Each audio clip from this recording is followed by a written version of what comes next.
बिस्मिल्लाहिर्रहमानिर्रहीम। फ़हीम महबूब आपसे मुखातब है। आज का जो हमारा टॉपिक है इसमें एक कॉन्सेप्ट हमने स्टडी करना है जिसमें हमने ये देखना है कि सेल टैक्स और इनकम टैक्स का आपस में क्या रिलेशन है, किन दो स्टेजेस पे इनको कंबाइन किया जाता है, मतलब इसके ऊपर हम इकट्ठी कैलकुलेशन करते हैं और वो कौन कौन सी कंडीशंस है। तो सेल टैक्स और इनकम टैक्स का जो रिलेशन है उसके लिए हम दो एग्जांपल्स हम स्टडी करते हैं। जो पहली एग्जांपल है उसमें हम ये देखते हैं कि यहाँ पे फॉर एग्जांपल एक आपने प्रोडक्ट परचेज की है, प्रोडक्ट ए है, उसकी जो वैल्यू विदाउट सेल टैक्स है वो है 1 लाख रुपया। ठीक है। और उसके बाद जो सेल टैक्स है वो 17% चार्ज किया और वो अमाउंट बनती है 17,000 और टोटल जो इंक्लूसिव वैल्यू है वो है 1,17,000। ठीक है। अब एक इसके ऊपर हम इनकम टैक्स चार्ज करेंगे। लेट्स से हम इनकम टैक्स चार्ज करते हैं 4%। ठीक है। 4% जो इनकम टैक्स है वो बनता है 1,17,000 मल्टीप्लाई बाई 0.04, 4680, 4680। ठीक है। अब इस एग्जाम्पल को हमने मजीद देखना है कि ये सेल के सॉरी कि इसको हमने प्रॉफिट एंड लॉस में कैसे रिकॉर्ड करना है। तो हम अज्यूम करते हैं कि जो पेमेंट डिडक्शन एक सेलर पार्टी एक बायर है, तो जो सेलर है उसकी तरफ से हम इसकी एंट्री करने लगे हैं, यानी कि छोटा सा प्रॉफिट एंड लॉस बनाने लगे। सेल, कॉस्ट ऑफ सेल और ग्रॉस प्रॉफिट। ठीक है। इसने जो सेल की है तो इसकी वैल्यू यहाँ पे सेल की कौन सी आएगी, विदाउट टैक्स। ठीक है। जीएसटी इनकम टैक्स में यानी कि प्रॉफिट लॉस में नहीं आएगा। ये आपने याद रखनी। पहला ये डिफरेंस ये है कि जो इनकम स्टेटमेंट हम बनाते हैं उसके अंदर जीएसटी नहीं आएगा। जीएसटी आता भी है, उसकी हम दूसरी कंडीशन देखेंगे अभी।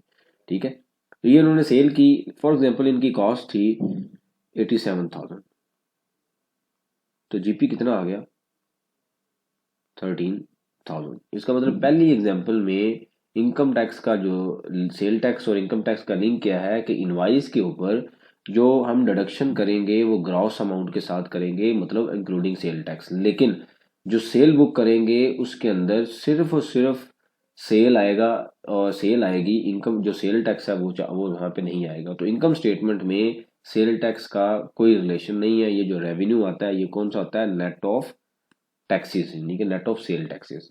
अब आते हैं दूसरी एग्जांपल जिसके अंदर प्रॉफिट लॉस के अंदर सेल टैक्स भी शामिल होता है। ठीक है। तो ये इस एग्जांपल के लिए आप अज्यूम हम करेंगे कि आप जो प्रोडक्ट सेल करेंगे वो क्या हो, कौन सी होगी, एग्जम्प्ट। यही एग्जांपल लेते हैं कि value without sale tax 1 lakh रुपया। सेल टैक्स है जी 17% के हिसाब से हम चार्ज कर रहे हैं 17,000, यानी कि वो एग्जाम्पल सेम ताकि हमारी अंडरस्टैंडिंग क्लियर रहे। और 1,17,000 ये वैल्यू है। अब ये कौन है, ये बायर है, यानी कि आपने बाय किया है। फॉर एग्जाम्पल यही वैल्यू हम आगे सेल करते हैं, मतलब चीजें आपने परचेज की हैं आपने सेल, ये हमारा क्या है, इनपुट टैक्स।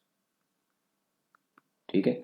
अब इसमें ये चूंकि एग्जम्प्ट प्रोडक्ट है, तो एग्जम्प्ट के केस में होता क्या है कि एग्जम्प्ट के केस में जब हम चीजें कोई बाय करते हैं और हमारी जो आउटपुट टैक्स है वो कौन सा, वो क्या है, एग्जम्प्ट है। तो जो इनपुट होता है वो क्या बनता है, कॉस्ट का पार्ट बनता है। इसकी सेम एग्जांपल है फार्मास्यूटिकल प्रोडक्ट।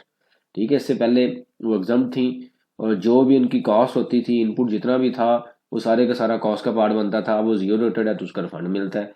मतलब ये है कि हम जो चीज़ें, फॉर एग्जांपल हम बुक्स बनाते हैं तो पहले हमने पेपर परचेज किया, पेपर क्या था, टैक्सीबल, इसके ऊपर हमने 17% टैक्स दिया। लेकिन जो बुक्स इटसेल्फ है, जो पेपर परचेज करके हम बनाते हैं वो क्या आती है, एग्जम्प्ट। तो इस केस में 17,000% का रिफंड तो मिलता नहीं है क्योंकि हमारी सप्लाई एग्जम्प्ट है। तो क्या इसका मिलेगा, इसका पार्ट ऑफ कॉस्ट बन जाएगा। तो लेट्स से यहाँ पे हमने प्रॉफिट ऐड किया, यानी कि इस बंदे ने चीज़ें परचेज की 1,17,000 की, उसने 13,000 रुपये अपना प्रॉफिट ऐड किया, तो टोटल जो उसकी सेल उसने अगर करनी है वो होगी 1,30,000 रुपये पे। अब इस 1,30,000 पे आउटपुट टैक्स चार्ज होगा? नो। क्यों? ये एग्जम्प्ट है। मतलब ये होगा कि हमने जब पेपर परचेज किया तो टैक्स दिया, इनपुट टैक्स दिया, जब बुक सेल की तो आउटपुट टैक्स चार्ज नहीं किया। अब इस सिचुएशन में देखें कि भाई हमारा प्रॉफिट लॉस कैसे बनेगा। सेम ये एग्जांपल जो हमने यहाँ पे स्टडी की है, हमारी सेल, कॉस्ट ऑफ सेल और ग्रॉस प्रॉफिट। हमारी सेल कितनी होगी? ये वाली वैल्यू, ठीक है, इसको हम हाईलाइट कर लेते हैं।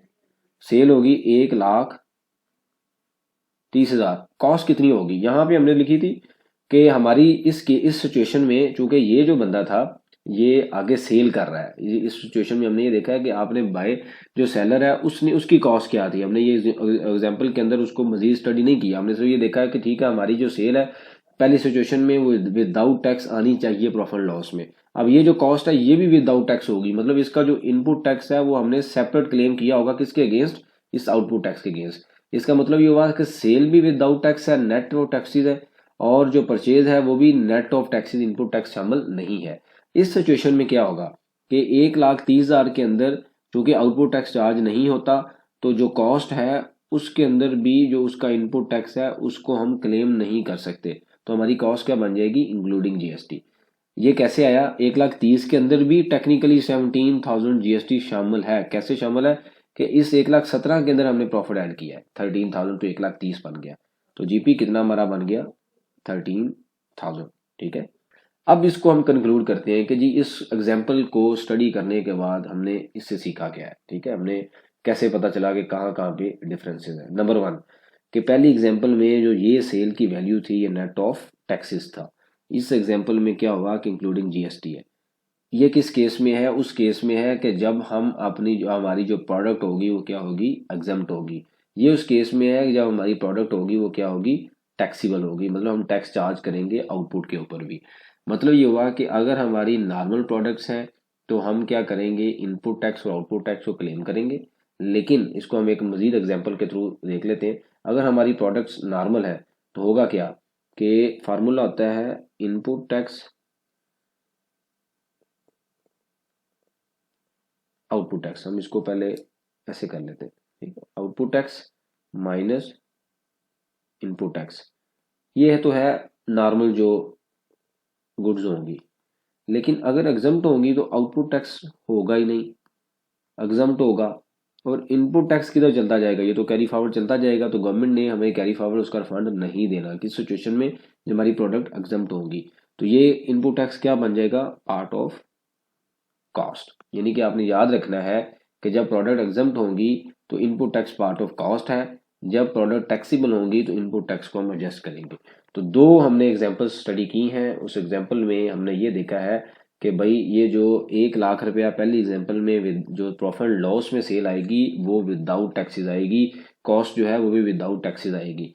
और जो इनकम, जो एग्जाम्प्ट के केस में जो सेल आएगी वो भी इंक्लूडिंग जीएसटी होगा, मतलब उसके अंदर टैक्सेस शामिल होगा। ये 17% जो हमने परचेज पे किया वो शामिल होगा। और इसी तरीके से जो कॉस्ट होगा वो भी क्या होगी कि इंक्लूडिंग सेल टैक्स होगी। अब अगर इसको सही तरीके से हमने मैनेज ना किया, फॉर एग्जाम्पल इस केस में जीएसटी नहीं आना चाहिए था, हमने ले लिया। इस केस में आना चाहिए था, हमने ना लिया। तो जो इनकम टैक्स विदहेल्ड होना है जो हमने यहाँ पे चार्ज किया है, और जो इनकम टैक्स यहाँ पे आके जो हमने अपने प्रॉफिट पे चार्ज करके एनुअल टैक्स देना है, उसमें डिफरेंसेस आ जाएंगे। जब डिफरेंसेस आएंगी तो एक हमें नोटिस भेजा जाएगा और उसके बाद उसकी पेनल्टी की भी डिमांड की जाएगी। तो ये कॉन्सेप्ट आप समझ लें कि सेल टैक्स और इनकम टैक्स का दो जगह पर रिलेशन है। ये हमने स्टडी कर लिया है। इसके अलावा कहीं पे भी सेल टैक्स और इनकम टैक्स का कोई रिलेशन नहीं है। सेल टैक्स इनडायरेक्ट टैक्सेस है, इनकम टैक्स जो है वो डायरेक्ट टैक्सेस है। इससे रिलेटेड कोई क्वेश्चन हो तो आप मेंशन करें, इसके ऊपर हम ओपन डिस्कशन करते हैं ताकि जो लर्निंग का जो प्रोसेस है ये कंटिन्यू रहे। थैंक यू वेरी मच, जज़ाकल्लाह।